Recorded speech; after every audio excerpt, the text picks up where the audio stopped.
From Del Rio, Texas, Rob Wade and Robert Garza. Two guys who dive.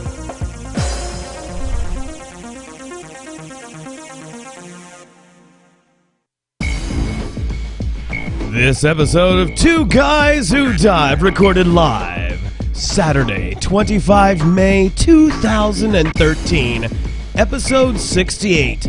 All talk and no action. Now in HD.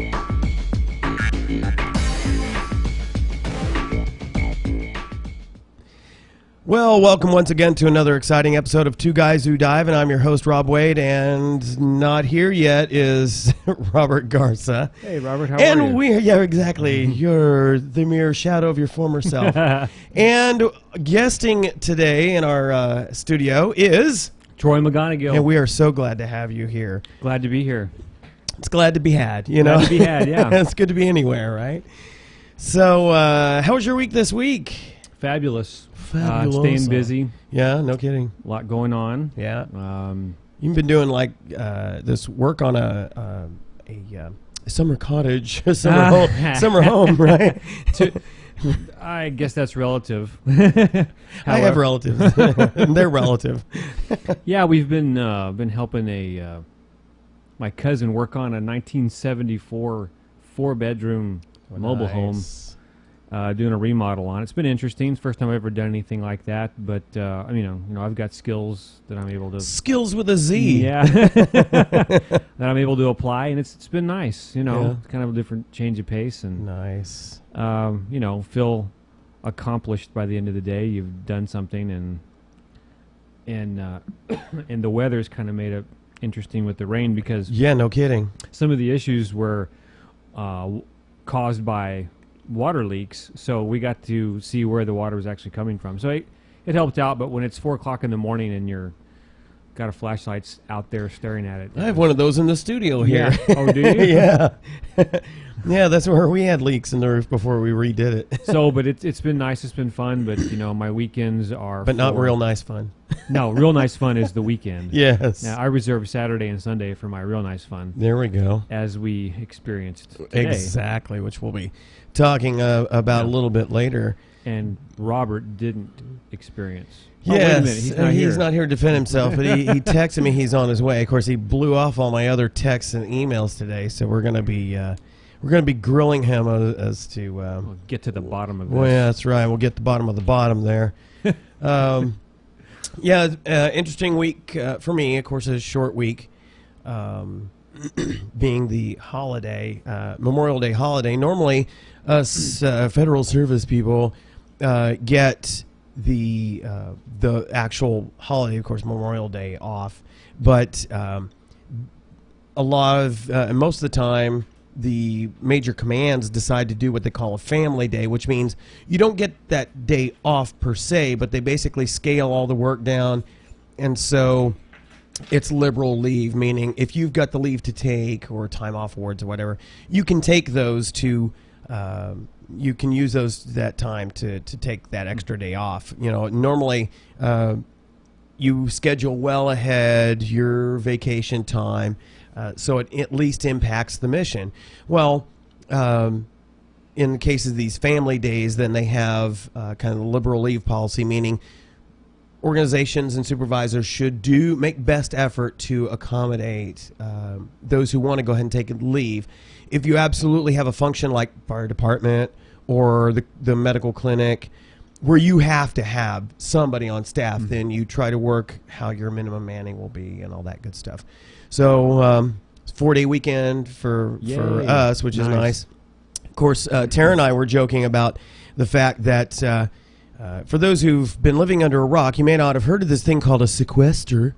And so Tara and I were joking. It's like, well, we're getting a 4-day weekend, but we're going to get a number of 3-day weekends here coming up starting in July. That's So good. it is a reality. Yeah. The paperwork's all going to go out and everything, but they've squeezed as much blood out of that turnip as they possibly can. So looks like we'll be starting July 8th to lose every Friday. Is the way? Well, that's the way our entire director at the whole maintenance organization is going to do it. There's enough flexibility within units; they can figure out how they want to do it. Some way may stagger it, where if they have to be open all week, then they'll try to stagger who's off what. What civilians are off what days. They can work the poor military till they're blue in the face. There is no sequester for them. Yeah. You're just working. So I think Tara is actually getting like the Thursday off or something like that. So so on the upside, we get an extra day to do stuff that we just can't get done on the weekend, because a lot of times, our weekends get pretty busy. Yeah. But on the downside, of course, we're not getting paid for that, and so that's every day every week. So for most of our folks, us included, that's a pretty good chunk. Fortunately, Tara and I have worked very hard a number of years to reduce our debt so that we could get by with a lot less. And you well know, the challenges of that. Too often we spend to the end of our money rather than having how's that saying? I have too much month left at the end of my money. And really the idea is you should be more a better steward.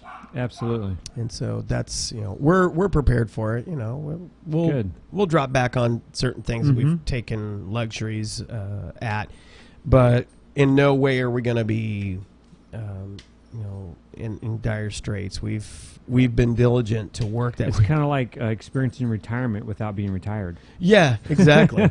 Exactly. Yeah, you can just cruise on through. That's the challenge. Too many people you would have thought that with the big bubble, the big crash in 2008, that and here's Robert. The big crash, we would have a lot more people would have gotten smart about that, but you can't have the empty can. Would have gotten smart about that, but still too many didn't. Hasn't really changed a whole lot. Yeah, that's a shame. You'd think you'd learn from something like that, but Tara and I came from we were two military people, and we stupidly acquired insane amounts of debt. I mean, crazy amounts of debt. And it took us many, many years of just, following a plan, chugging away, eating those costs down. And, so now we're away in a place where we can. I finished up one of my soda cans, and I set it because we were running the clock. I was trying to get started, and I set it on the floor. And of course, I should have realized the dogs would soon discover that, and you would hear the and then the can rocking around and all that stuff. So sequester coming up. So we'll have additional 3-day weekends coming up that we're going to have to deal with. But that doesn't affect you, does it, Robert? No.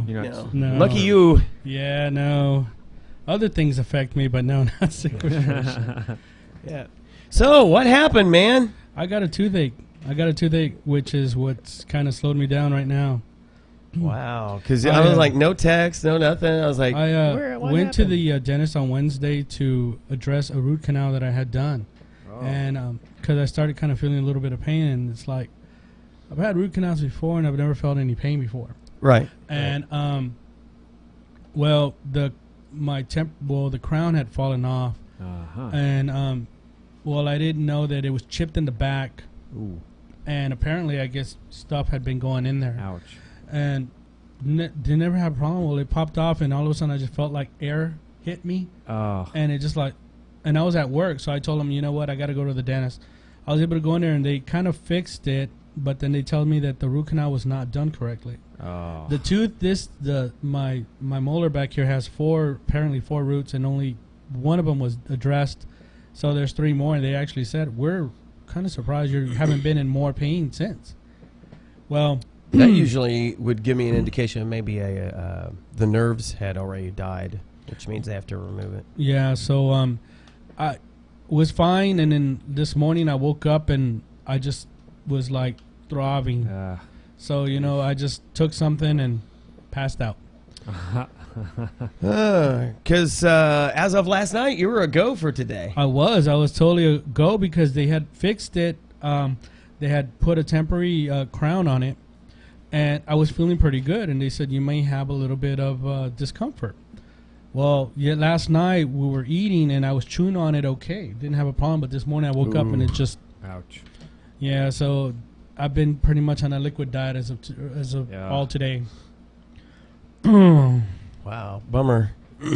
Of course, if you had a Windows phone, you might be able to text me very easily and let me know if something was up. Well, even if I would have had a Windows phone, I was pretty much out. So, but they gave me these nice little, pain pills. Blue pills? Oh, yeah, no, that's another No, that's commercial. something else, yeah. Yeah, well, I can tell you got Vivid Video. Oh, no, that's Vivid Pics. My bad. Yeah, exactly. Exactly. But no, it's just really discomforting, that's all. Ouch. Yeah. Bummer. That kind of pain is unique. Yeah, having gone through that, had 4 wisdom teeth pulled at the same time. Same thing that Courtney Jones went I've through done just that recently. too, yeah. And then having the root canal and tubes removed. I hate that. So other than that, how was your week? Okay, I guess. Nothing exciting in the school department. No, just. Well, I think I brought this up before. My supervisor hates my guts for some reason, and it's That's just no good. it's just making my life, Hades. So, I mean, we only got about 12 days of school or 2 weeks left of On school. the 12th day of Christmas. I'm trying to take everything in stride, but this person is really just pushing my buttons. Wants to run it right up to the clock, huh? Well, this week was an interesting week. We're with the civilian, with civil service, you have a number of dynamics that happen. With the military side, there's rotations of people that happen regularly, and you kind of deal with that. Commanders are going to change out on a pretty regular pace, etc. And we had the incoming wing commanders typically will have a big commander's call and basically introduce himself to the troops, kind of chat about here's my expectations, here's what you can expect from me. It's a great time to kind of see the first blush on a new boss, big boss. Well, right on the heels of that, we get this announcement that our directorate boss, civilian, which is equivalent of a 06, equivalent of a group commander, said, "I'm done." He's like 1 week's notice. I'm done. He's retired. Retiring. No, he's a retired colonel. Oh wow. So he's already got that, and he's a very intelligent man, and I'm sure has made tons of the right investments and all that good stuff. So, but you get to a point where you're just tired of bleh. Yeah. And you're like, you know what? I don't want to play this anymore. I don't have to play this anymore. Check, please. Yeah. That's basically what it is. It kind of threw us for a loop because we already lost our deputy because she went up to the Air Force to basically do the Air Force level job like I really have been doing for years and like to do, which is the Lean Six Sigma stuff. So she's doing it at Air Force level. So we were already down one deputy. So now on the heels of this, we're losing our number one. So that's kind of everybody's like, what? Yeah. So it's kind of interesting times this week. So like, okay, wait, what do we do? So we just roll with the changes, and for those of us in the trenches, we keep doing our job. Mm-hmm. But the people that normally be running top cover for you when you need things that are going to affect wing wide, you don't have that person now, Mm-hmm. at least till they find a replacement. So there's all this stair stepping going on where everybody's temporarily moved up to this position, that position. So there's all this cascade, and the guys that work for me were like, "Hey, so you should see about trying to step in if temporarily to the division chief boss." I'm like, "Oh, no. That requires me to be more of a supervisor than I already am, and I hate being a supervisor. I like to do the work. I don't like to tell other people how to do it because I just would say, move." Yeah. That's me. So, yeah, I said, no, move, get out of the way. Just let me do it. I should have had that computer guy That would have from been good. Saturday Night Live Move. skit pulled up, but that would have been hilarious. So, yeah, been an interesting week for me as well. So, a little bit of news on the Grand Cayman front. Of course, those of you who've been following the podcast know that Tara and I are planning our annual or biannual, as it works out, dive trip to Grand Cayman. We're all excited about that. We'll be going with Trish and Gay, as a matter of fact. Oh, cool. They're Yeah. going to go. Yeah. All right, good. So it'll be Good. It'll be foursome doing the diving, and they're going to do. I guess they're going to get. They're going to get married, but they really wanted to do, and this is the funny thing. What they really wanted to do was have me marry them underwater, and I'm like, I'm a music minister. I'm not an ordained minister, so I can't do that. So I'm a jack of all trades, but I'm not. That's not one of I them. don't have one of those. Yeah. So, and I'm not going to go to a Las Vegas style get Yeah. ordained drive-through ordination. Yeah, not going to happen. Yeah. But what they're going to do is do the regular wedding and then reenact it underwater. Ah, So okay. we'll set up pictures and video Oh, and cool. all that stuff. That'd be nice. Well, the logistics of that Yeah. will be interesting. Obviously, that'd be something we'd have to do on like a shore dive kind of thing. So we have to kind of plan ahead for that. So it's going to be kind of interesting. So we're looking fun. They're fun people, Yeah. as you guys know. Mm-hmm. So we're looking forward to doing this deal. Oh, are you gonna wear a penguin suit under, with the whole little thing underwater? Do what? Are you gonna? Oh, wear, no, like, no. the full thing. That'd be pretty cool. I think. That'd be. Hey, and you got your new camera. Yes, that's So it. that's gonna be cool. Oh, real quick, I want to do a shout out. Nick Van Winkle, who has guested on the show before, he is in our chat room. Oh, cool. And our my wife, our producer Tara, is also in there. She says both the audio and video are awesome. All right. That's awesome to hear that they're awesome. Yeah. Yes. because we're doing this for you. It's all about you. It's all about you. What's up, Nick? Hey, How's cool. it going? So we expect lots of comments and goading of us there, Nick. Oh, absolutely. Nick was going to do which we'll be talking about a little bit later. Nick was originally going to be participating in the cleanup, but okay. unfortunately, his child is involved in the soccer, and so there Saturday's was a big day for yeah, that. Mhm. yeah. So he was Tara said, "It's all about me." Thanks. Oh. I'm all about your needs, sweetheart. Really. So anyway, he was gonna participate, but and his original plan was, poor guy. His original plan was to take his kid to the soccer match, finish that, and then join us later. Mm-hmm. Well, unfortunately, there were evidently some other things tied to that he wasn't originally aware of. Get a Windows Phone, Nick, and organize your life. It will help you out. It Yeah. helps us. Yes. So anyway, those cascade of unintended consequences. It's okay. Yeah, I know, you're right. Live it. Live it. Yes. So unfortunately, he wasn't able to make it. But he I was, tell you, he was if I ever need disappointed. my floors tiled, I'll just have you guys show up with your laptops and just lay them down. That's right. We're ready. We'll smack you upside the head. Yeah, there's tiles all over the place. Speaking of smacking somebody upside the head, and this is so way off into left field. That was what I was checking out some of the the blogs and Twitter and a number of other websites are all aflutter about what's her first name? Last name Tantaras from Fox News. She was on. She's a regular on the 5 at 5 on there. Former lawyer. I probably could pull her picture up. Let's see. Bing.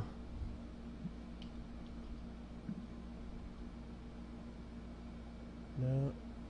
So I can spell. Oh, wait a minute. There she go. Hey, I got it right here. Love Bing. Let me switch to the screen region here. That young lady right there, Andrea Tantaros.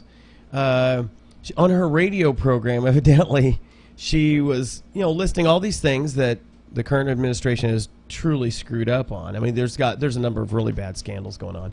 Well, she kind of went on a rant and kind of went a little bit over the top, and she evidently said, so, there's a lot of people who voted for Obama, so if you know any of those people, just punch them in the face. I'm like, what? And I heard the clip from it. I was like, ooh, that's not a good thing to thing to tell people to do. Smack even if them that's down. how you think. Yeah. I mean, her literal words were punch them in the face. I'm like, Wow. ooh, that's not a good career move there. They might stop carrying your program. That's not going to Yeah. generate any additional Any influence. friendliness? Yeah. No. So she kind of made. She'll be walking that back, I think. So that was interesting. Yeah, just watch what happens. So anyway, bringing it back. We're Tara and I are going to Grand Cayman. We're really excited about that. That was Tara's first saltwater dive. This will be, I believe, Gay's first saltwater dive too. Cool. So it'd be interesting. And we're going to be staying at Compass Point, which is a great resort, and diving with Ocean Frontiers, which is who we went with when we did our shore excursion in 2005, which is where Tara got her first saltwater dive. And I was reading about how Ocean Frontier, and we've talked about the lionfish incursion that is just blanketing the Caribbean. Ocean Frontiers is hooked up with a number of groups, restaurants, and other organizations to sponsor a lionfish hunt. And I've got the website here talking about that. So this is pretty cool. They've got it says the rallying cry, every shot counts. I mean, now Grand Cayman has a very, very mature, what's the word I'm looking for? It's a protected environment. It's a reserve. It's a coral reef reserve, kind of like the Keys and the Great Barrier Reef and a number of other places. They have a very mature setup. And so they don't allow you to do hunting or certain types of fishing, typically. But because they're trying to get ahead or at least stem the tide of the lionfish incursion, they've modified their rules to allow spearfishing of lionfish. And so they had this big competition where they got these different groups together and that created 48 divers broken up into 8 teams. Now, this kind of sounds fun if you're into spearfishing, and I actually run into a lot of people that come to Del Rio. Hey, where's a good place to spearfish? Of course, I have to tell them you can only spearfish the junk fish, blah, blah, blah. I still don't understand the mystique and the attraction to it, but I've run into so many people who really enjoy that. And so they got these teams together, and let's say they called 600 of the lionfish during this Wow. little hunt. And it was, it said Foster's Food Fair, which has sponsored monthly calls with the dive operators for the past year to the tune of $20,000, sells lionfish in its seafood department. The restaurants, and they name a bunch of restaurants where you can actually eat. They have now, there's now a building industry for recipes for lionfish. So I'm absolutely going to try that out when we're there. I've mentioned this on one of the previous podcasts. I'm absolutely going to try this out. Because really, we overfish a number of types of fish. This would be, if they could really get an industry going on this would do a large chunk of good to start to bring down the prolific lionfish incursion, because they breed crazy fast and they have no natural enemies in the Caribbean. They're voracious eaters. They eat everything. And so when they come in, they just devastate coral reefs. So there's a lot of these groups now that are trying to organize these kinds of hunts to go after them. And I'm like, that's the way to do it. You find something that shouldn't be where it is. In this case, ultimately the lionfish were introduced because of a hurricane that hit in Florida, where they had these fish tanks, aquariums, which had these on display because they're not native here. Mm-hmm. But as soon as they got out there, I keep forgetting to put up. There's a neat graphic that is live. It's active graphic that shows from 1994, I think it was, to today how this spread. You see where they were only in the Miami area, and then suddenly they're out to Bermuda, down to the Keys, down to Jamaica, and then suddenly it's everywhere. Wow, it's amazing how fast they grew. Just once it really took off, it was year after year. There was just exponential. It was like watching one of those movies where they have the virus. Yeah, exactly. Yeah. It's like, this is what will happen in 24 hours. Yeah. In 62 and 48 in 6 hours. months, it's gonna the entire world will be swallowed up by this virus, and we'll have the zombie apocalypse. Yeah, exactly. So that was amazing to see. Well, gosh, Nick says Android all the way. No, sorry, Nick. Dude. Well, you know what, Nick? I see you, man. I'd take Android over this Windows stuff any day. Right. Right. So anyway, I'm excited that we're to go down there, and we might even see one of these hunts going on if they're going on this frequently.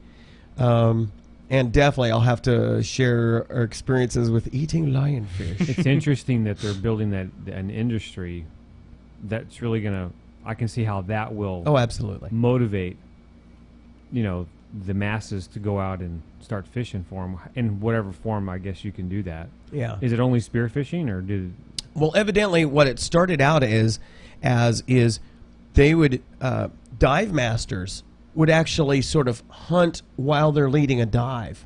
So they would do things like with their snorkels, they would stab them. They would do everything that whatever they had in their hands, they would try to kill or capture. Originally, it was to capture, but then pretty soon, everybody in the Caribbean is like, no, just kill them and leave them there, so that they become basically food for the environment there. Yeah. So they become the bottom of the food chain. They instantly go from the top of the food chain to the bottom of the food chain. So, but now it's like, now this is war. Yeah. They're opening it way, way up. So that's pretty cool. So I'll definitely have to share how good or bad lionfish eating is. Like everything else, I'm sure it's just how it's prepared. Mm-hmm. I'm not a big fish person. Growing up, used to do the whole catfish thing. Tons of catfish. I was like, I don't care if I ever see another catfish. And basically, I just don't like fishy fish. It was years before I tried mahi-mahi, and that's not a very fishy fish, and it is very tasty. It's very light. Very tasty. And so now I like blackened mahi-mahi. Is just like, I go for that. So I can just see blackened lionfish. This is the blackened lion. Yes, he had to float around. Okay, jumping into a little bit of tech news now that we've incurred the anger of Nick. Robert's used to it. Yeah. Well, I mean, all the information that's obtained, which is going to be discussed here in a little while, Nick, it was obtained from, Microsoft.org, and of course they're not going to put down their own product. So of course anything you hear and read on these. Actually, I read very little from actual Microsoft websites because they're usually down, all right. So no, actually they're not. They're very modern, very good looking websites. But and I used to frequent the Windows blog, which they cover Xbox, Windows 8, Windows Phone, different blogs for different stuff. And I used to frequent the Windows Phone blog, but now it's gotten boring as far as who's participating, so there's nobody for me to really bounce ideas off of. So I stick to just other, third-party type websites, and so, you get the good and the bad, the ups and the downs with it, which I like because I want to know if there's, like a device that, well, it looked great on paper, but it sucks when it actually got out in the field, kind of thing. Kind of like Apple's Maps, which have improved, but good intention, just bad implementation. I think. I think they were too quick. And this kind of segues us in. I think they were too quick to kick Google to the street. That was the issue. They should have just kept it. Yeah. So speaking of Google, there's been an ongoing battle recently between Microsoft and Google over, of all things, the YouTube app. Now, see, when Windows Phone 7 first came out, they worked with Google to come up with the official YouTube app, and it worked great. It was fine, and there were a number of third-party developers that created like wrappers that extended the features, and it was great. So in other words, you had to have the YouTube app in order for these third-party apps to extend the capabilities. So fast forward to Windows Phone 8, the only official app that you had for YouTube was in fact the Windows Phone 7 version. Well, finally, I guess, and nobody really knew this was going on. I guess Google had just basically said, we're not going to do anything for Windows Phone anymore. Period. We're not building any apps, nothing. So they were only doing stuff with Apple and with, of course, obviously Android. Well, Microsoft was like, okay, come on, seriously? We're doing stuff for everybody else because they are a software company, so they have a number of things that they are cross-platform. Well, interestingly, Microsoft got tired of Google sitting on their hands, so they revamped the YouTube app, the official app, to exploit the strengths in Windows Phone 8. Well, Google was like, oh, no, you didn't. And they said, no, I'm sorry, you can't. You have to take that down. And all third-party YouTube apps. Why? Because they said, you're not conforming to our terms of service, which evidently amounted to you couldn't download videos, and you can't block or you have to support the commercials, the ads. Well, it was never a part of the one that they helped make for Windows Phone 7. In other words, those capabilities, the ad part wasn't there. And they said nothing about all the third-party developers who extended the capability to download. So I'm like, what's the deal here? And that was Microsoft was like, Ruggy? So, all right, so now, so they said, okay, all right. If you would just work with us, give us the right APIs, we'll do this. But we've been begging you now for a year to work with us to develop this right. They're trying to do the right thing. It's kind of like, with like software or more appropriately, music piracy. When you have a company that used to publish a CD or an album or tape or whatever, and they no longer make it, and you can't get it anywhere except maybe a resale rack at CD Now or something like that, or a flea market, and you can't get it, and somebody has digitized it, and you're able to download it, and then to have a record label come after you for that, I'm like, oh, wait a minute, how is that right? I would buy it if you made it available to buy, but you've not made it available to buy, and somebody has digitized it and made it available. So you can't have it both ways. If you want me to buy your product, make it available for me to buy. Google makes their money off of ads. That's their thing. They have no other. Monetization mechanism. That's it. So for them to tie everybody's hands behind their back and say, we're not going to make an app, we're not going to do anything for you guys. Meanwhile, you have all these potential customers. Why shoot yourself in the foot with potential customers? Okay, granted, the Windows Phone market, while it's growing, it's still a pale comparison to both Android and iOS. Okay, fine. But that's still, when you're talking about millions of devices and customers, that's still millions of potential customers to see the ads. So even if it's a 3% market share, or in some places it's as high as 17%, why shoot yourself in the foot by killing off that denying yourself out of spite those potential customers? They're just going. Yeah. Yeah, they really are trying to stifle. I'm a company. baby. I'm a Yeah. Google. I'm a Google. I just don't get that. That's why I prefer to stick with a device that already has everything that I need right there. I Exactly. don't have to worry about it. Get what you need. It is cool. Like, you know, we've discussed this before. I mean, I'm with you when, you know, you hear about people that are not gonna make apps for the Windows Phone because they're not very sure if the, you know, because the sales aren't great, or you know, the operating system isn't selling well, or downloading well, or whatever it is. PC sales fail a little bit. I don't think they dropped because of the fact of the the OS. Right. I think they just dropped because they're changing, you know, from a standard PC now to tablets. Yeah. And, you know, of course you're going to see a drop. You're going to see as the focused mechanism, Has the changed. appliance for accessing data use changes. has Yeah. changed. Yeah. You know, of course, yeah, PC sales fail. Yeah. Well, yeah, because they're not selling anything. Devices right now, what's hot are like little tablets, every kind of tablet Yeah. known to man. Yeah. So, I don't think that's, even though I don't, you know, I'm not really, I give these guys a hard time for the most part, and it's because it's really easy to get the hair on the back of Robert's neck to stand up when I put down Windows devices and stuff.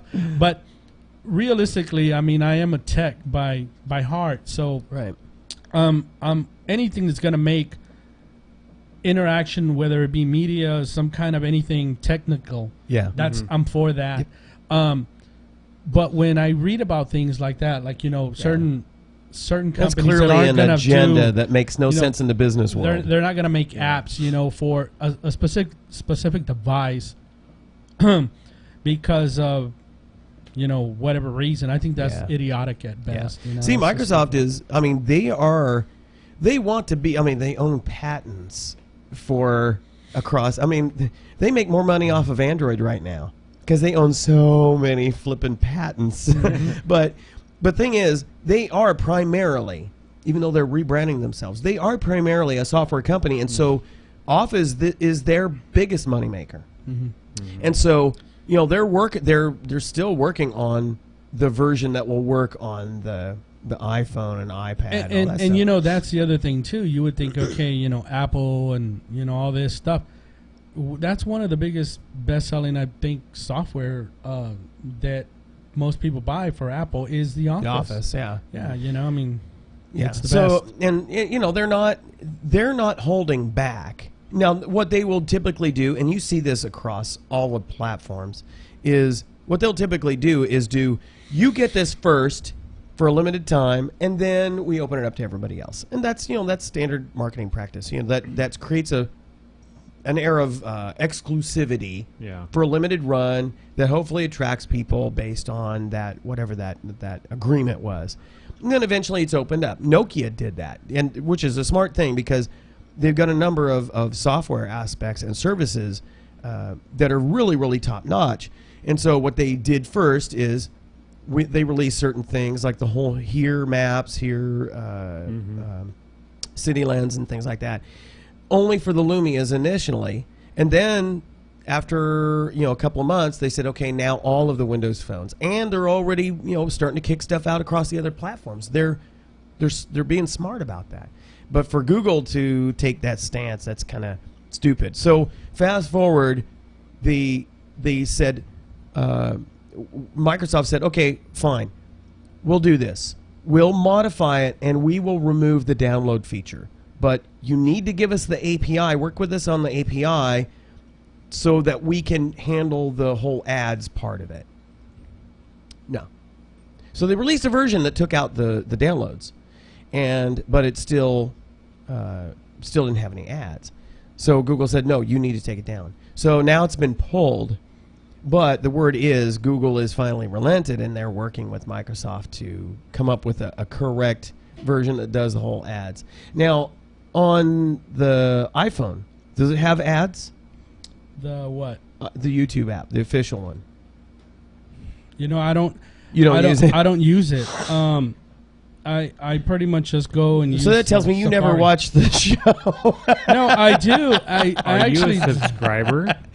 I actually You don't even do. subscribe to your own show? No, You're see- so fired. See, the thing is, I use the actual. I go through Safari and I use the. I go to Google.com. I use that as my Oh, page, okay. and then I'll go down and then I just click here, but it does tell me to and then I'll go to YouTube. It does come up to you install the YouTube app, but I don't use it. Oh. So See, I do because it works faster than their website. Yeah. Their mobile website is Yeah. horrible. but I mean, you do see the. Oh yeah, if you go through the Yeah, if you go you through know. the website, But I've you never are used their mobile the- website. You are. I've gonna never see that. used it. I'm just curious if you I always hit the if you get a little chance. I mean, you can always delete it, but I'd just be curious. Sometime you get a chance to install it. I'm just curious how what that environment is like on the iPhone. So anyway, so now it looks like in the works they're going to do an actual full blown, fully compliant to the terms of service YouTube app. So more to come on that. So, and a little bit more on the Windows Phone arena. Evidently, there's a lot of people that like Instagram. I still don't get it. I've got an account because I wanted to see what it is that everybody likes about it. I'm like, meh.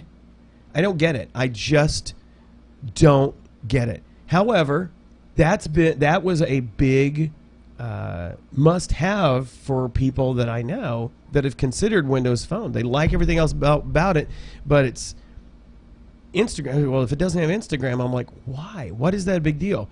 So Nokia has been romancing the folks at Instagram to get them to do it, and the rumors are there will be a Lumia exclusive version, like we were talking about, for a short time, and then a full open to all the Windows Phone. But in the meantime, suddenly the floodgates open, and all these third-party developers have come up with apps. First, they were just viewers, and everybody's like, well, if I can't create an account, if I can't upload, what good is it? Which I agree, because it's a social platform. It's kind of like Pinterest, I guess, which is another one I don't get. But I guess, well, one of the developers created Instagram, Instagram, and it rolled it all in. I mean, it does the full social thing. So you can create your account, you can upload, you can view and set your favorites, all that stuff. So it does everything that an official app would do. And in its first week, 50,000 downloads. I mean, once the word got out, so people are just downloading, and it's easily it's like the number 3 app in all Windows Phone apps right now. Okay, so Instagram in itself Yeah. is its own company, right? Yes, Not but here's the kicker. They got bought by Facebook. Oh. So they're owned. They Well- are. Instagram is to Facebook what Skype is to Microsoft. Well, where I'm going with that is Facebook is not a mobile platform. It is just its own company. Yes.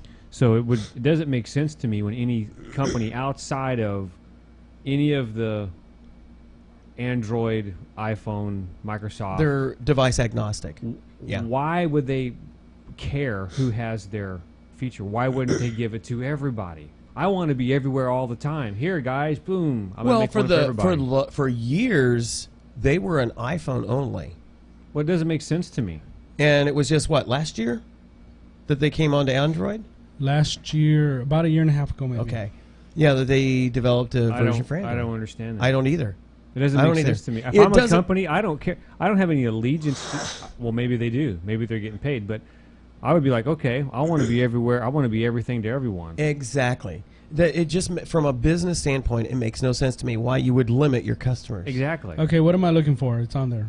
Oh, I was just curious if you play a video, does it have like a little ad, or like we're gonna pull up a video Okay, here. we're gonna check it out real quick while we're talking. Yeah. It says skip this ad. So it does have ads.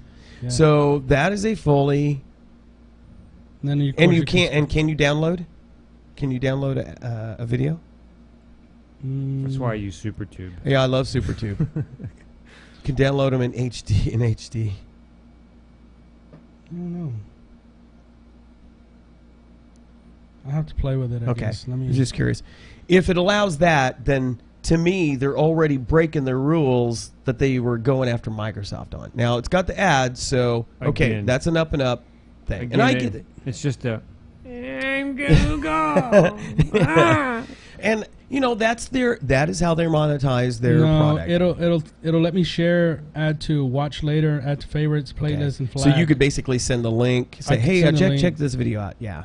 Okay. So, and that is what Google wants Microsoft to do. They want the Windows Phone version to do that. That's cool. And that's what Microsoft was cool with that all along, but Google refused to play. So refused to work with Is it. YouTube owned by Google? Yes. That is a Google service. Again. Google thinks they're Jesus Jr. I mean, they think they're God because they're wonderful Yeah. supposedly, but they're not. Yeah. That kind of stuff irritates me. Those kind of things, I don't care who you are, makes me want to go away from you. Right. You know what? I'll stop patronizing you just because you're being a jerk. Okay, Nick says, Tara said, you don't get it because you're not a 17-year-old girl. I know a lot of adults that really use Instagram, unfortunately. I got asked the other day at work, hey, do you have an Instagram? I was like, no. Well, you need to get one. Why? Why? Exactly. You know, Tell me why. What's in it for me? The only thing I've seen out of the Instagram is the way that they do their pictures of the... And I'll be honest with you. I've looked through a lot of those, and I find most of them horrid. I don't see them clear. I see them real fuzzy and like distorted and... Well, they do all these weird... It's like they're trying to paint with digital color. And I'm sorry. Of course, art is a purely subjective thing. Yeah. But I find 99.9% of the stuff that people post on Instagram to be just flat out ugly. I don't like to see digitally twisted images. I like to see somebody who really has an eye for photography, for composition, for working with lighting. Okay, use the digital aspects to clean up, to enhance where maybe you made some mistakes. You know, I want to see the rule of thirds and... Yes, thank you, which so many people forget about. Yeah. I have seen some really gorgeous ones on there, but they are from the purest standpoint. Well, apparently there's something attractive about it, or I don't get it. Wouldn't be where it's at. So Oh yeah, absolutely. I would be, from their perspective, hey, we're this popular. Let's be everywhere. Thing is, every one of those fancy, twisted, horrid-looking filters and changes and edits that are available on Instagram are available in spades through a number of third-party apps on all the platforms. Nokia has made a name for itself in the Windows community for having a number of lenses built in where you can actually take the picture using that lens, and it takes the picture with those filters and changes all in, and plus you have the post-editing stuff. So I'm like, why? Nick says in the chat room, Instagram is so popular because it makes everybody an instant professional with unnecessary black and white burnt edge filters. Yes, I agree they're unnecessary. I don't agree that they're instant professional. In fact, like I said, that's why it's where it is and why so many people. Amateur eyes enjoy amateur photography. Okay, I'll buy that. That's a good point. Amateur eyes enjoy amateur photography. That's a very, very good point. I agree with that. But so anyway, having said all that, there are now a number of Instagram third-party apps available for Windows Phone 8. The best one, and I have it installed because I wanted to see what everybody was screaming about, and it is very good. It conforms to the Metro meme, does a very good job. So it's Instagram. It's like It's they're Italian. the- Hey, it's the gram, right? it's the gram. So, so if you are a Windows Phone user and you've been itching for an Instagram fix, that is the program to get. They have a trial they have a free version that's ad based, and then they have a paid version. It's like $1.60 or something like that. It's, speaking of that, I get so angry with people who whine about, oh man, you want $1.50 for that app? I'm like, dude, what do you buy your apps with milk carton money or what?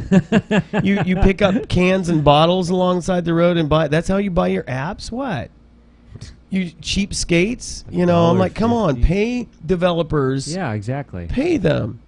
They're doing good work. If you like their app and they did a good job with it, I don't care what platform it is, pay them for it. Absolutely. Come on. I We'll mean, make you work for free. You still want quality stuff coming Yes. to you. You got to pay Thank for you. it. Thank you.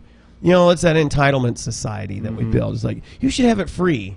I had a little discussion about that with one of our young friends from church about that. I was like, come on, man, stop being so cheap. So anyway, okay, Xbox One. You're an Xbox user, right? I am. So did you watch the reveal? I did. And what are your thoughts? Wasn't impressed. Really? I'm The shocked. the only thing that I saw that was totally pretty neat was the actual, the Kinect. The new version of the Kinect? The It's new version of awesome. the Kinect was pretty neat. I mean, you talk to it and you gesture it and you do certain things with it, and it's pretty neat.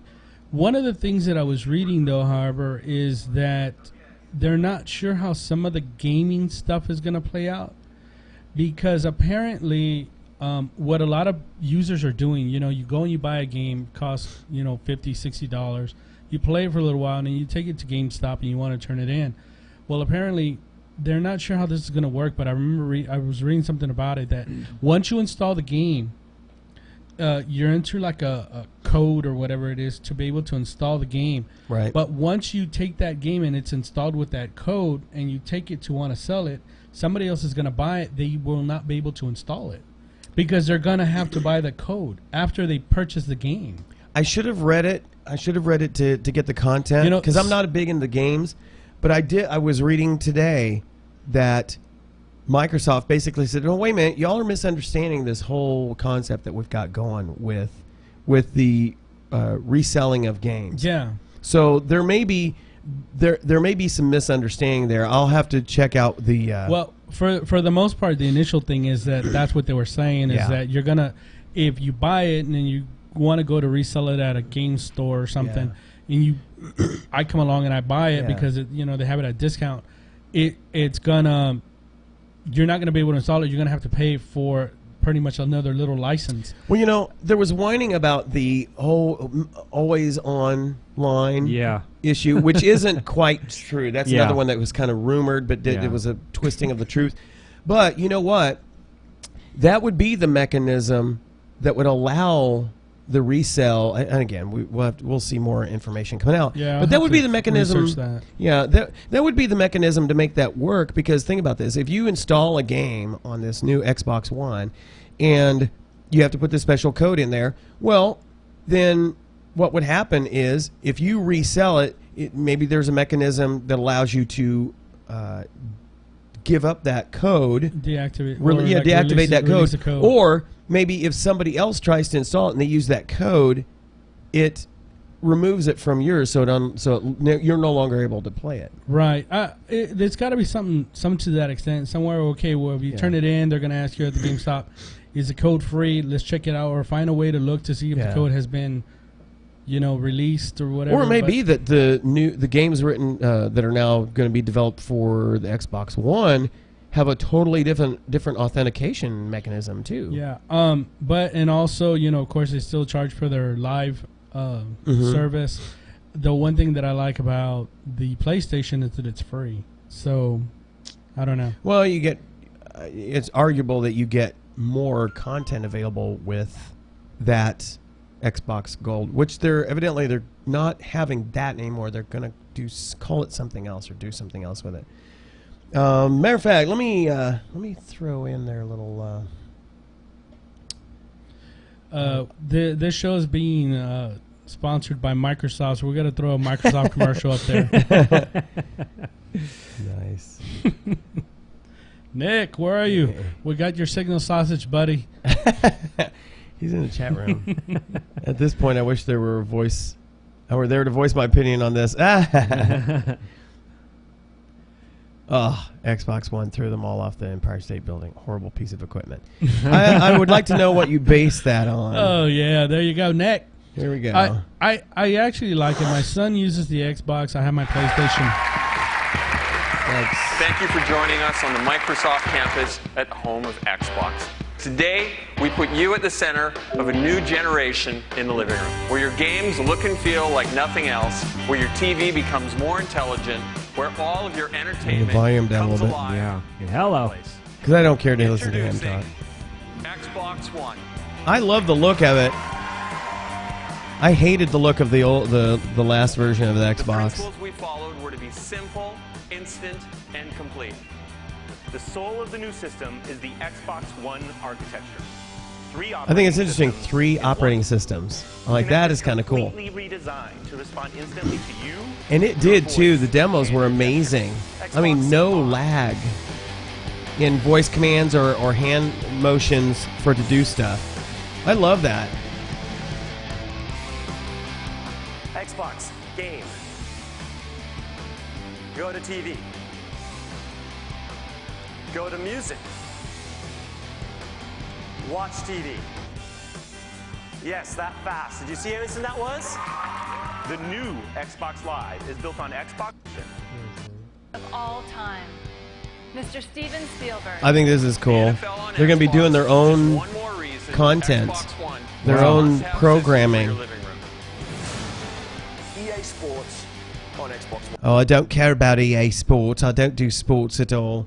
So anyway, You're deprived as a child, I say, no, I was. My dad forced me to play games. to play games. Sports? I hated it. I hated it. Let's see. Let's see. And Nick says Xbox One stuff has me frothing at the mouth in anger. I don't get it. Based on what? You know, I like, again, you know, I just like putting down Microsoft because, you know, you can't. The problem with this is that it's not out, so I have to honestly, Nick, I don't know where you're basing this from. Yeah. For me, I'm like a kind of a show and tell type person. Yeah. Let me play with it. Let me Yeah. see it. Yeah. Let me get my own. Totally agree. My deal. Because, like, for example, it's the same thing like with movies with me and Rob, you know. Sometimes we'll agree on certain movies that we go Yeah. see. He might like something that I Yep. don't, and Yep. vice versa. So, you know, for me to agree with you on this one, Nick, I would have to say, you know, let me see it Yeah. first, and then I'll judge it. Probably ain't gonna like it because I don't like the current Xbox anyway. The thing I don't like is having to pay for that feature. You know, I don't see Oh. why you got to pay for the live. If it were free, I think it would be an awesome system. My son, he likes the Xbox more than my PlayStation. He says that the PlayStation is too. He says it's too quirky or whatever. I don't know. He's got his own comments about it, but he doesn't like it. He likes his Xbox. The games that he plays on it, and plus most of his friends have Xboxes, so Yeah. when they do play, they like it. For me, I like Yeah. the PlayStation. See, here's the thing with me. I don't do console gaming. Period. I just don't. I don't care play how more fancy. PC games. than Yeah, anything. exactly. Give me a PC game over a console game any day of the week. Period. I can do more with it. It looks better because you can throw a lot newer, better hardware at it. You can get, if you got the money, you can go out and spend on the latest NVIDIA or Radeon card and have a smoking hot visuals and awesome sound. You're stuck with whatever they can program to add feature or capability to your console gaming. So, and I hate the controllers. I'm sorry. There's just nothing about those controllers that attracts me. Okay, so having said that, my thing with the Xbox 360 was the Kinect was what got my attention. But it was such a low resolution that you needed a big space in order to really take advantage of it. What they showed in the reveal, more to come, but what they showed in the reveal makes the box appeal to me as a non-console gamer because of all the other things that it's going to be able to do. The thing that they didn't demonstrate that I had to track down an answer for was they showed like the guide that you could bring it up and you say, bring up the guide. I want what's on CBS.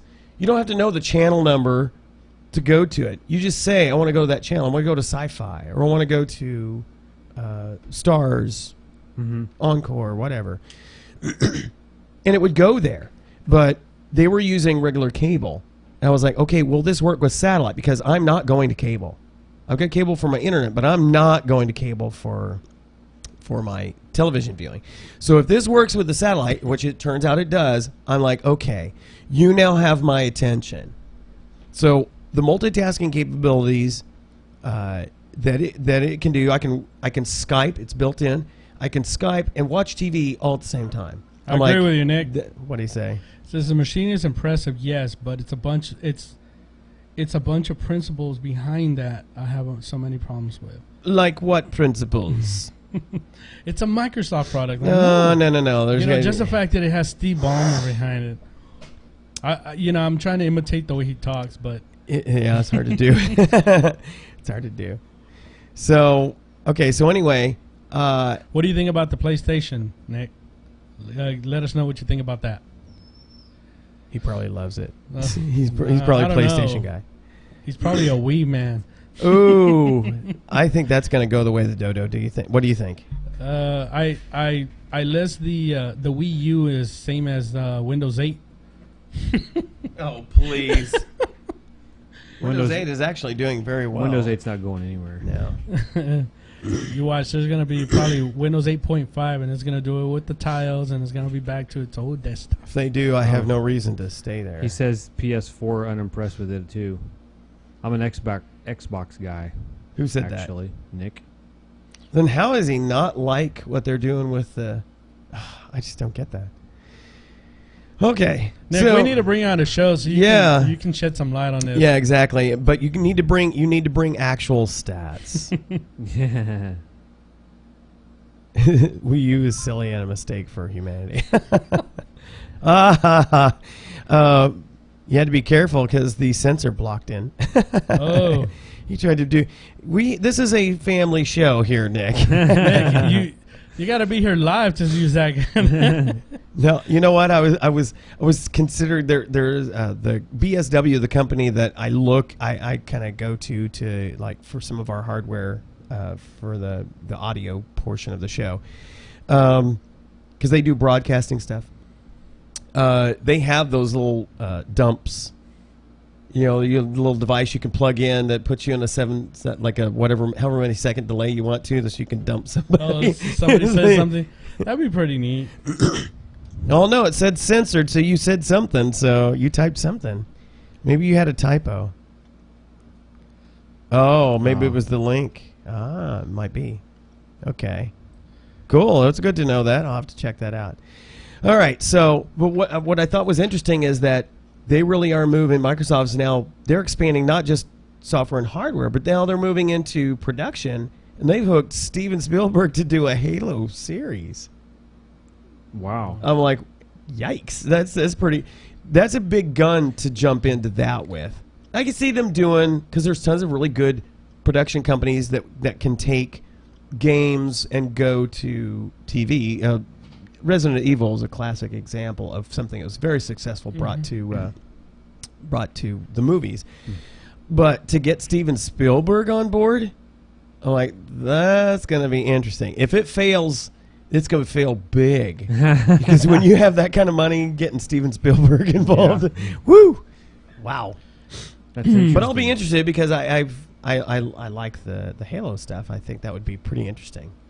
Yeah, that's interesting that they're diversifying that direction. Yeah. I tell you, the sci-fi series Defiance kind of reminds me of Halo in a way. Not quite so military, but it has that kind of a feel, the grittiness that the Halo series. Do you watch Defiance at all? No. Really? Yeah. You watch any sci-fi? No. Really? Yeah. And you know, it's funny being the fact that I am a sci-fi guy. I just can't. I just haven't tuned in. You know, really. I think what it is that I like a lot of my other shows, like NCIS and Law and Order and stuff. That I'm busy watching those shows that I just don't Really? channel surf enough yet. Wow. See, and I never got into those cop shows. The closest I get to that is Castle and Bones. That's Yeah. about it. So I was actually a big House fan. Oh, So- we were too. I was God, kind of sad to can't- see I that was- go. I was sad to see that go. Yeah. Well, it was kind of a good ending, kind of predictable in a way. Yeah. But okay, just a last little bit tech news. I guess there's more info on the flat iOS 7. Interestingly, of course, there's been lots of The flat iOS. flat iOS, and this is probably just a mock-up, but not a actual picture of it, because I don't think Apple's going to let any of this out till they're ready to roll it. But this is just an artist's concept of it. But Remember, I had told you that there was pictures and stuff that kind of surfaced that they were going to have some type of little tile type, format. yeah, Um, does this look like the pictures you were looking at? Sort of, except they didn't have the actual pictures made up on it. They were more like just the little blocks, like squares, but they had nothing in them. So I think it was kind of like a prototype, and I think these okay. are just ideas that maybe perhaps Yeah. the engineers or somebody's throwing out at Microsoft or at Windows. Apple. See, I'm surrounded by evil.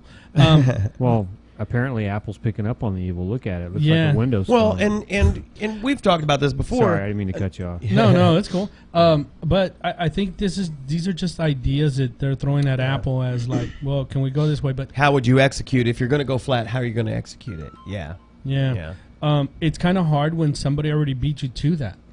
Yeah. For coming from a company that takes pride in innovation and new and bold things. Yeah. Taking something like that, you're taking a page from Microsoft. Yeah. And I don't think they're going to do something like that. Well, it's interesting. A number of people have basically said that the old icon meme for iOS has gotten tired for people, and so something new, like, obviously the draw for Android is it's cheap. I mean, real cheap, but it's so ultimately customizable. It's chaotic, but you can make it as fresh as you want to make it. And then there's the whole concept of the tiles for Windows Phone. So if you want to, there is virtually no customization that you can do. There's a little bit. There's the wallpaper. The wallpaper, that's about it. I don't see Apple lowering their guard down enough to be able to like open up free reign to where you can Android to where you can customize everything. That's not going to happen. No. I don't Well, that's think why so. Android is the number one, as far as mobile devices, it's the number one hackable Yeah. OS out there. Yeah. 1 They out of got 10 s- apps. Yeah, 1 out of 10 apps in the store has got a hack in it somehow. I'm like, well, how's that exciting? So wow. Wow. So interesting. There's evidently a source was quoted as saying the new iOS, and I don't think this can't be right. The new iOS is black, white, and flat all over. I think that's probably a mischaracterization. But then somebody reported to Wall Street Journal that changes to iOS would be pretty conservative. So I'm not sure what that means. Does that mean pretty conservative, meaning not dramatic, not a dramatic change from what they have, or conservative in that we're going to scale things down and make it very, very flat? I think there is a happy medium between what they had, and if they want to go to a tile-like approach, there is a happy medium to be had. They just got to find what that is, and they'd have to focus test the heck out of that in order to figure out what that is. I think a lot of the iOS users would be glad to see something new, something different, but not too new. But I don't think they're going to go for that. I just think that they're going to be. I think that's laughed too at. flat for them. I think that's too flat for them. I think people are just going to start dogging them out, saying, "Hey, you're copying Windows." Yeah, I think you're right. So I don't know about that. Okay, so we had our dive cleanup today, and we had a rousing number of 4 divers attending. Unfortunately, that was kind of disappointing. As it turns out, we may have had some additional competition because didn't they have the annual chili cook-off today too? Yes, they had a cook-off. I believe the Ram Country one was they going on. which got rained out of the field next to Walmart, but Did they move it somewhere else? Yeah, that's at the fairgrounds. Okay, because it was a mud hole. Oh over yeah, there. it was bad. They had some of the tents up over there, but you see like marshland, which is something we're not used to seeing lately because we had so little rain. Can you imagine all the mosquitoes down there? Oh yeah. Well, and that kind of made a mess for our our little adventures. So we got some pictures up. And these were taken with a Lumia 9. Yes, they were. Yes, they were. They were. Yes, they were.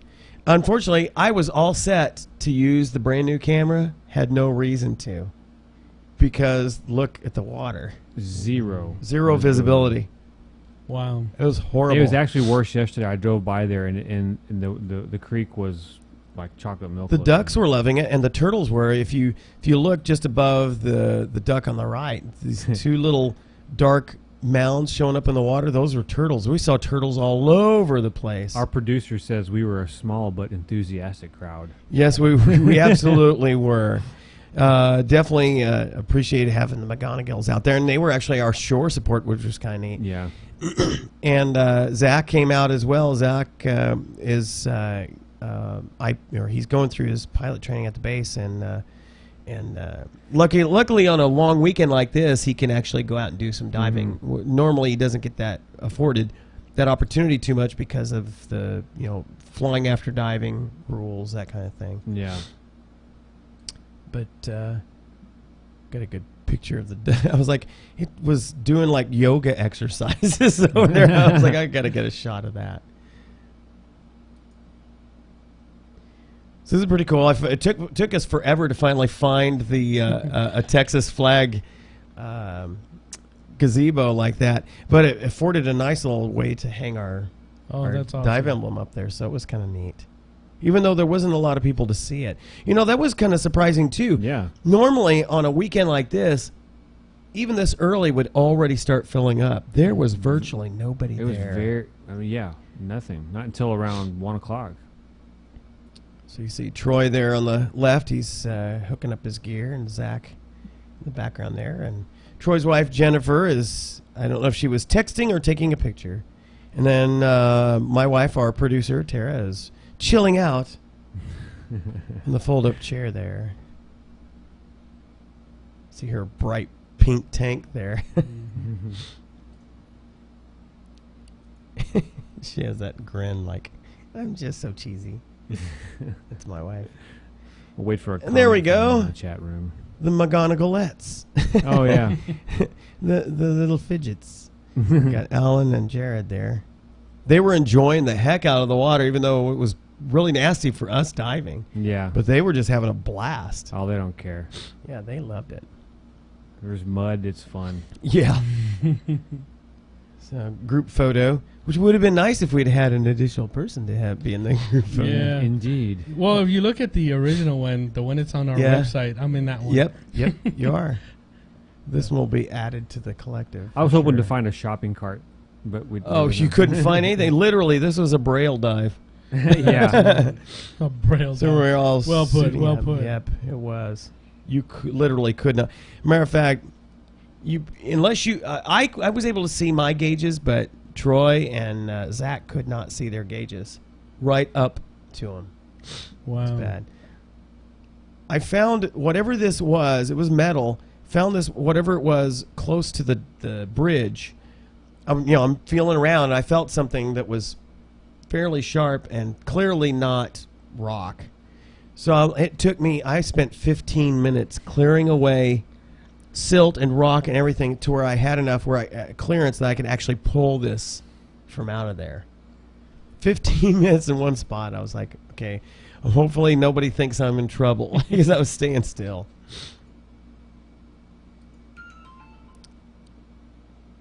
There's some of this stuff. Jennifer did not focus. Uh-huh. Uh-huh. We're still trying to figure out what this was. It's like it's a fan shroud of some sort. No aquariums either. There's some of the stuff that we pulled out. The group. So that was our exciting time. I would have, if I, Zach said, you know what, I could just take a picture of a brown paper bag and let people say, this is what the water was like. Yeah. That's how bad it was. It Exactly. was horrible. I've never gone diving in visibility that bad. We've seen some bad visibility. Yes, we have. Yes, we have out at Lake Amistad. We've seen some, 2 feet, but well, this was 0. I remember my first night dive. Do you remember that? It was at Governor's Landing, and oh, that's right. it was me and Monica's first Yep. night dive. Visibility was like less than 6 inches. I think it was. It was bad. Wow. It was your At dive night. lights. Your dive lights. What hell? Where we pretty much were reflecting back. Yeah. So it was like you were diving through fog, Yeah. and Wow. the only thing was I couldn't see anything around me. The only thing I saw was Robert's fin right in front of me. Yeah. So it was literally probably this far away from my face. I mean, and it's just so I would see it moving, and that's where I was going. But It never cleared up, Never. even with some depth. no, we went about 20, 30 feet. Yeah, it and was you pretty couldn't bad. See. So Wow. Robert was leading the dive that evening, so he just said, you know what, let's just go up a little higher. It was just too dangerous to go diving because we would have gotten lost. Yeah. Yep. Stick with the Wow. 1 minute rule, and you can't go wrong. Yeah. But so here's the thing. We didn't get a lot of people saying that they would participate in this, but in order for these kinds of events to be successful, we need to get as much participation as possible. I run into so many people who they talk a good game. They're like, "Oh, I love to dive," and "Hey, I'll have to catch up with you guys and do a dive," and then I never hear from them. Mhm. They pick up the business cards, and I don't care if they take my class, but some people that pick up the business cards so they can be in touch with the folks in the dive club and hopefully look for divers, and they don't. And then every once in a while I do hear about some folks who do go out and dive, and I was like, well, have you not thought to network with other divers here? We'd like to build the group up so that we can do different kinds of things. Yeah. Tara ran across somebody at her work who, she deals with a lot of the folks that come through that need legal assistance, and ran across somebody who is a diver and was asking about, he had heard about the closing down of the dive shop in town, and knew that we don't sponsor dive trips, but was wondering how he could connect with us. And so I was giving him information about the diving, where the places to dive, and what we try to do. And that even though we don't as a club, we're not nearly big enough to actually get sponsors and do big group dives like a group like Dive World in San Antonio, somebody who has tons of money coming into the group. That we try to organize it so people can kind of do the a la carte, the Dutch Right. treat kind of thing, and we don't get even participation for that. So it's hard. We've kind of gone up and down. We've had times where we have tons of people out there and have a great time, but it's just getting people to just say they want to participate and then commit to it. Organize your life around when you say you want to do those things or you want to learn how to dive. Well, you got to schedule. I've got the dates out there. So schedule that. Put that in your calendar. Okay, I've got to set aside this time to do that. If we're going to Balmorhea, you've got to schedule, put it on your schedule, set aside that time going to Balmorhea or going to Corpus, whatever it is, or just getting together for a long weekend. Oh, I'm going out of town. It just frustrates me. We run into people that are like, oh, there's nothing to do in Del Rio. Like, get off your dusty and do something. There's plenty of things to do in this town. People they've got this limited world that they live in, and that's all they perceive as something to do. If you saw my calendar, it is so full of stuff to do. it just boggles my mind. And so there's opportunities like this. So if you're a diver, you can get a dive in, and if you're community minded, this is a great way to do it, is be participating in these kinds of things. We'll do more of these if we have more people who express that they want to participate in it. When we first did them, the first couple of years that we did them, we had the city involved. Yep. And we had a good array of divers that showed up. Some were shore support, some couldn't dive for various reasons. But they were there, and it was cool. It was fun. Even when we would make the trips to Balmaray when we first started going, I remember it was like a lot of people going. We would have like 3 or 4 rooms going. Oh yeah. And, it was fun. The one time that you couldn't make it, the Terror went with me and Monica and Dominic, and then we went with Mark, and I think there were some other people, and it was just a lot of fun. But now it's kind of slowly dying down, and and we really want people to come out and dive. I know that I used to dive a lot. Yeah. I don't dive as much as I used to. I would like to change that, but then for you guys out there, you guys don't know really why the reason. Only Robert knows the real reason why. So, but there was some stuff. So, but I need to get back on that wagon and hopefully start getting some more dives in. I know this summer I'm hoping to do a lot more diving than I have been. So it's just getting out there. What are considering the lake at its level, where would we be going to? Well, we definitely want to try out off of Spur 454. Now that that's open, I was talking to Jeff Larson again, who is he dives with the Park Service, and he said that off to the right there, that is a really good spot that should be a good spot to dive. So, we need to load up the gear and just head out there and do a few dives and just scope out the area, kind of map it out. Because, if I'm going to teach classes... Yeah, that's true. Cause it's going to be challenging. You're going to get a place to go. Yeah. Well, I'm ready for that. Yep. You let me know when. Yep. As a matter of fact, you might be getting a line on your own gear here pretty quick. Pretty quick. When Trish and Gay get back from Corpus, they're doing some deep-sea fishing, I guess. When they get back, there's some gear that you may be able to get a hold of. You too, as a matter of fact. Oh, like a compressor. Really? Mm-hmm. Is that the compressor that I think we're talking about? Yes. I'm looking for that. I was going to actually ask you, whatever came of that. But yeah, definitely. I'm interested in that. There's quite a bit of gear, tanks, BCs and stuff like that available. I'm more looking at the compressor. Yeah, and O2 kit like mine. Oh yeah. Because I needed one. Yes. I need one. Yes, absolutely. So I can just be, whenever I feel like I can't breathe, I feel that. You're just gonna be sitting there. I'm just gonna sit there watching. Get an O2 hit. DirecTV. It's like there used to be those O2 bars that you could go to. Yeah, basically, you would go in and all you do is sit there and just breathe on That's pure funny. oxygen. I'm like, okay, weird stuff. Yeah, if you do talk to her, let her know. Yeah. About that and that O2 kit. The O2 kit. Let's see. Who needs a nebulizer? Just throw That's some oxygen on there. Okay, so pictures. Well, actually, the last thing we have on the agenda is I was reading through one of the dive websites I go to, and they were talking about this new software called Vivid Pix that is supposedly great for taking your humdrum, poorly lit, colored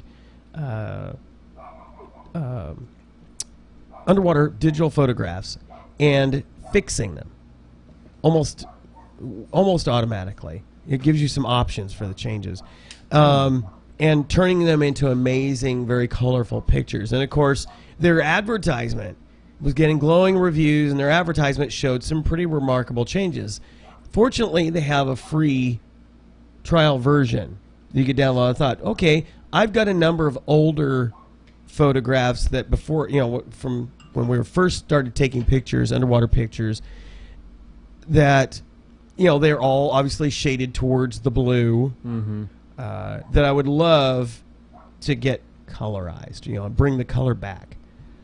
So I thought, okay, I'm going to download this and give it a shot and see what it could do. And so I installed it, and I was not really impressed. I will show you what it did with one of the pictures that from one of our trips. So let me switch over to screen region here. So this is the software. This was my original picture, and this is what it turned it into. Now, obviously, it sort of has more color, but you see better in this one, and it's a pretty basic. It's a pretty basic operating program. You basically select your image. See if I can get it to find an image. Hello. Okay, so these are some of our trips to Florida, diving on a wreck. Let me scroll down to where something with actually more bite to it. Let's try this one. All right, so I'm selecting this one. I'm going to open it. I want to skip this one image.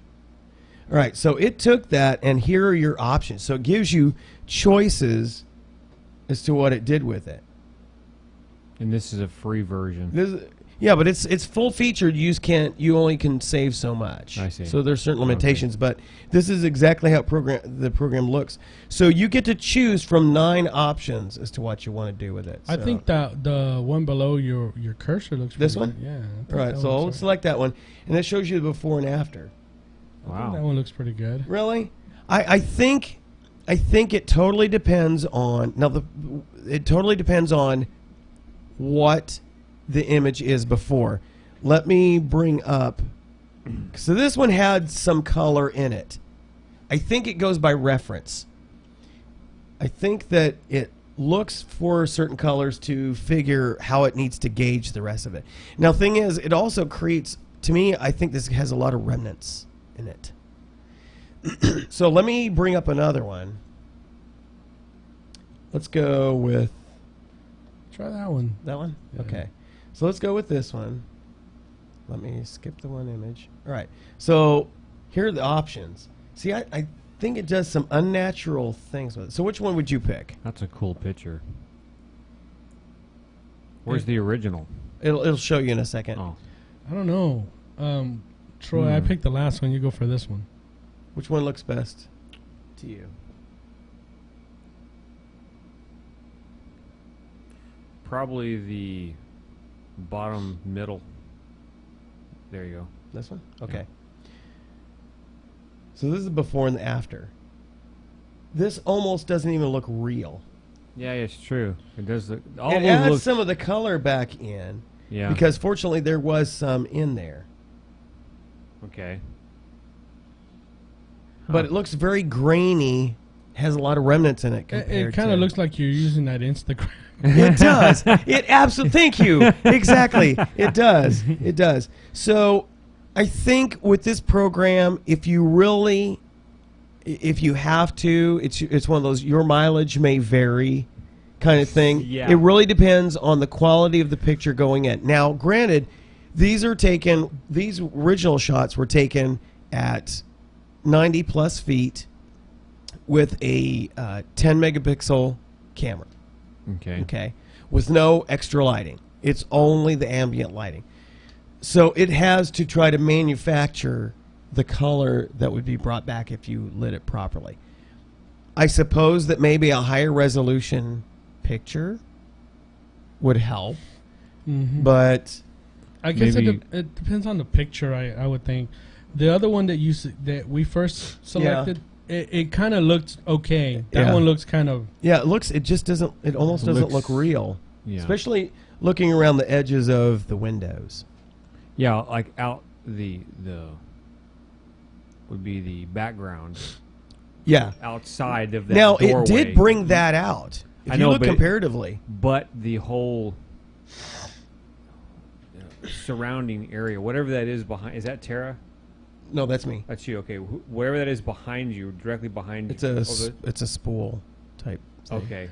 A- All actu- around that, it looks fake. It doesn't look like Yeah. it was photoshopped in there. Or But something. but if you look at the original picture, you see the circle, the wheel, Yeah, or whatever yeah. is behind them. Mhm. But if you look at the windows that are to the left, you don't really see anything. But if you look at the other picture, it brought whatever's True. in the back. Yeah. You know, Maybe- because you can't even see that on the original picture. Yeah. Maybe it's because we're familiar with the original, Let's try. and it makes this more one. sense to look at that than it does the other one. Let's try this one. Maybe they're using the same kind of thing that they do when they're taking pictures of, Now, see, this one almost turned it into black and white. you know, when they take pictures of stuff in deep space and they colorize it, because they know what color spectrum helium is and all that, Right. and they bring it in and make it into The a color. temperature, Yeah. of the color. I mean, that looks okay. The only thing that I can see that it gave color to is your My your spare air air. and your Yeah, it does look like black and white almost. Yeah, and my split fins are blue. Blue. Blue. they look pink. So, for those of you out there who might be looking for a fairly decent, I just bumped my camera, a fairly decent program to clean up your underwater digital photographs, you might give this one a try. They have a free version. It's called Vivid Pics.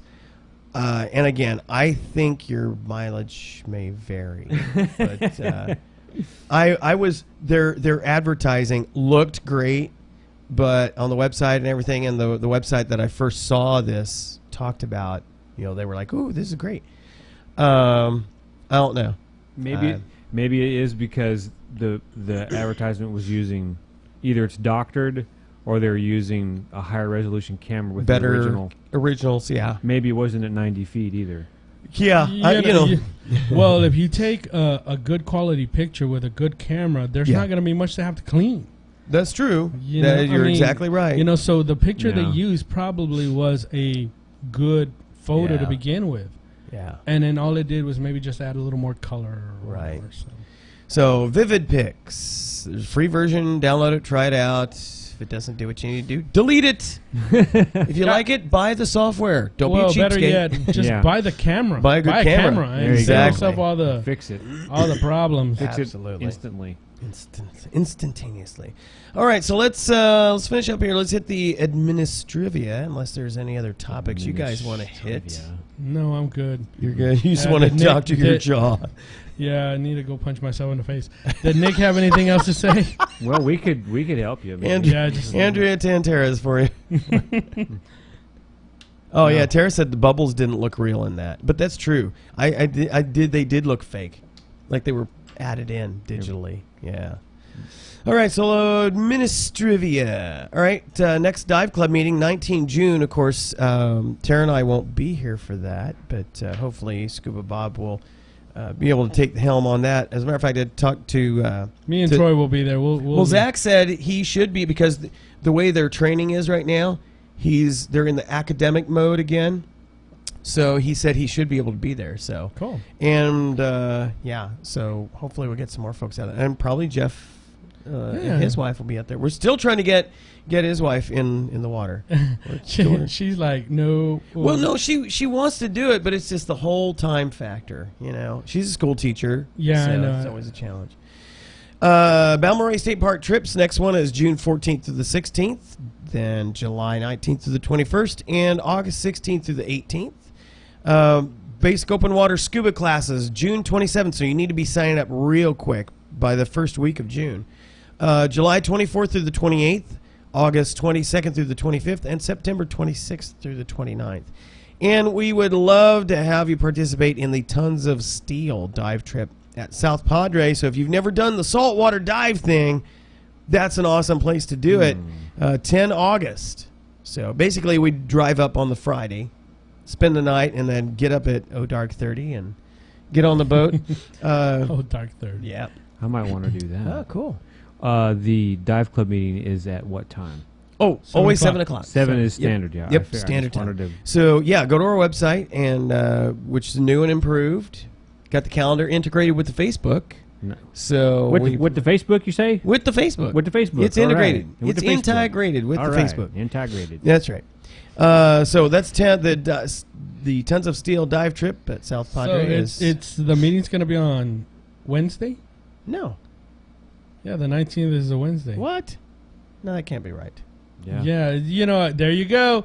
The first error in that Yeah, it Windows 8. No, it's my typing because I literally changed this on the fly last week. It's still done on a Windows 8 machine. It's a win.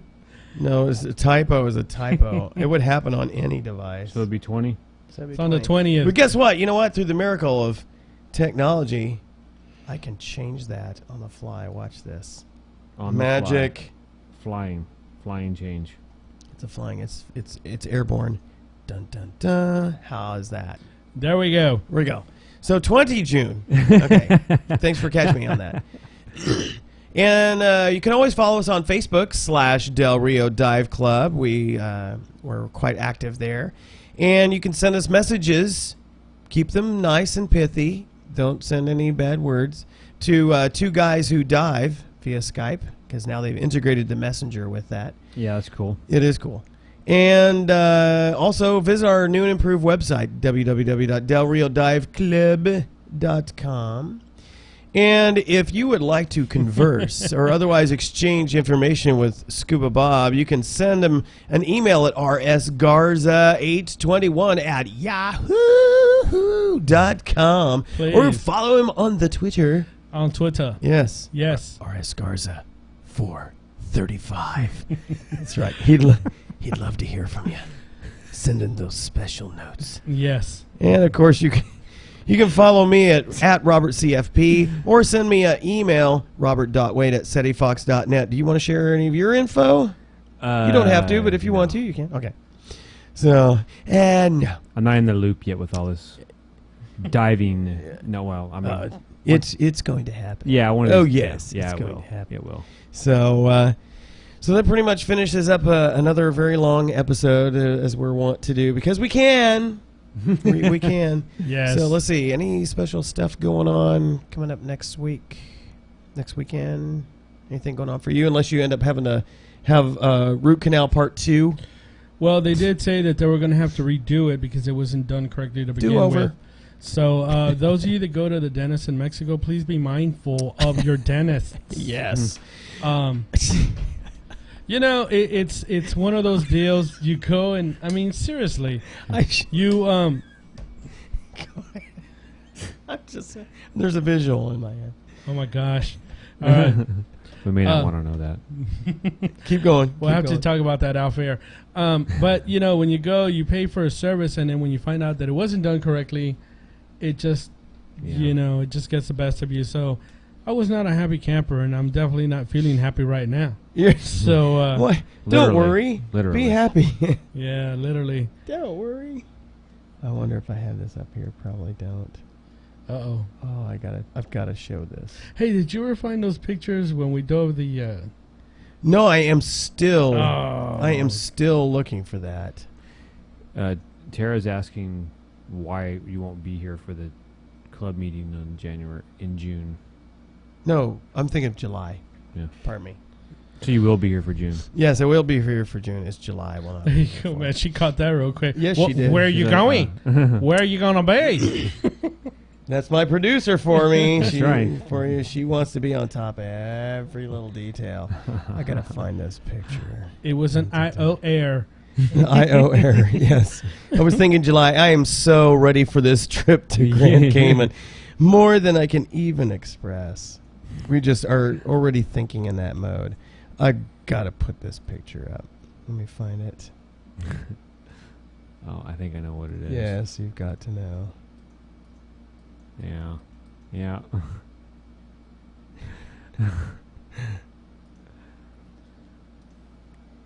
Here we go. Oh, I didn't want to do it with that. Yep. That's what my dentist looked like. Let me view this way. I can do it this way. This will be good. This is so funny. Here we go. Screen region. Yes, you do not want that dentist. Look at the implements of destruction in the background there. Destruction. It is absolutely wonderful. That's funny. In a barber chair. That's right. I'll be your dentist. That's a picture from Upstage's production of Little Shop of Horrors. I loved doing that role. That was awesome. Getting to be Steve Martin just owned that role, but I was like, I've got to do that. Little Shop of Horrors. The only thing I remember of the Little Shop of Horrors was that plant. Is it? Feed me. Yeah, that's right. But the dentist role was hilarious, and then with Bill Murray as one of his patients was great. He was like a masochist. So he's like, hey, please inflict more pain. It was great. So yeah, you don't want that kind of dentist. So be mindful of your dentist. As soon as you walk in, ask to see his preferred implements. Well, the thing is, I had seen the dentist, this gentleman before in the past, done great work, never had a problem. But during the exam, like I said, the cap came off. During the exam, they found out that it wasn't done correctly. And when they did the exam, they put you in this like 3-dimensional thing, and it's taking an X-ray of all your, your whole, structure and everything. And they could see all of the work I've had done, and they were like, "Yeah, everything." The chair, that's cool. Who is that? She's a diver. You remember her? No, I don't. Who is that? Oh, come on. See if I can find a picture of her diving. I don't. Matter of fact, you would love that picture. Let me find it. Was I in the picture? Huh? Anyway, well, and they just said, because this was the problem, they went ahead and the dentist started kind of looking at all the work and says, well, I mean, if you're not feeling any other kind of discomfort, everything looks good. And I'd had, work done before and never had a problem, but this one, I guess he just didn't do it right. So was it very expensive? No. Is it a bad, expensive mistake? No. So are you going to be having a discussion about that when you go back? Or? Well, you see, the thing is, I'm not planning on going back to the dentist over there. I see. Here, when I went to go see the dentist, one of the dentists that's there actually is from Acuña. She's going to get certified here in the United States to practice here. And I kind of just asked her, hey, have you heard of this gentleman? She goes, yeah. She goes, I've heard of him. I'm amazed that he did that kind of work because he carried a really good reputation. He went ahead and retired just recently. So okay. I think it was just work that he probably did, just to get the job done. That's and sad. get the insurance payment. But she did tell me that, there's about two or three dentists that she does recommend if you, financially can't afford to go here. But so that was pretty good. And then she recommended, I think, 2 orthodontists there that are reasonable and good. So anyway. I wish I could find the picture. I was looking through some of the Balmorhea pictures. So I knew that person? Yes. Doesn't look familiar at all. Who is it? I want to find the picture. Trish? No.